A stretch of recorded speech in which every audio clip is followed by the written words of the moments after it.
Gerald Anderson maghahirap na.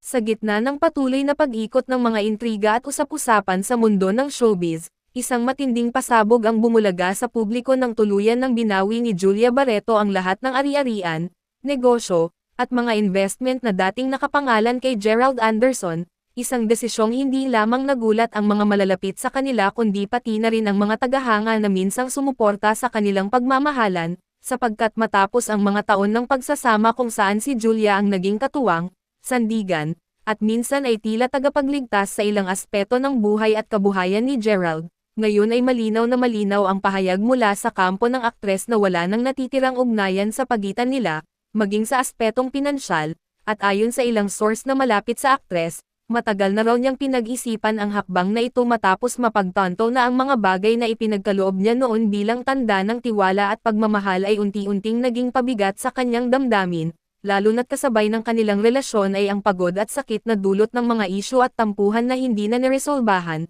subalit sa kabila nito, kapansin-pansin ang reaksyon ng publiko na tila mas nakaramdam ng awa kay Gerald, dahil sa mga larawang kumakalat ngayon kung saan makikitang tila malungkot, tahimik, at malayo ang iniisip, na para bang unti-unti niyang nararamdaman ang bigat ng pagkawala hindi lang ng babaeng minahal niya kundi pati ng mga bagay na minsang naging simbolo ng kanilang pagsasama. At ayon pa sa ilang kaibigan ng aktor, malaki ang epekto sa kanya ng pagkawala ng mga ari-ariang ito dahil bahagi na ito ng kanyang mga plano sa hinaharap, mga plano ngayon ay tila naglaho kasabay ng pagbitaw ni Julia, kaya't habang si Julia ay abala na sa muling pagsasaayos ng kanyang buhay at pagtutok sa kanyang karera, si Gerald naman ay nahuhulog sa sitwasyong kailangan niyang magsimula muli mula sa wala, bitbit ang mabigat na damdamin at tanong kung saan siya muling magsisimula, at sa mata ng marami, makikita ang larawan ng isang lalaking minsang nasa rurok ng tagumpay at pagmamahal, ngunit ngayoy tila unti-unting nauupos, habang pinapanood mula sa malayo ang isang babaeng minsang nangakong mananatili ngunit ngayoy tuluyan ng tumalikod,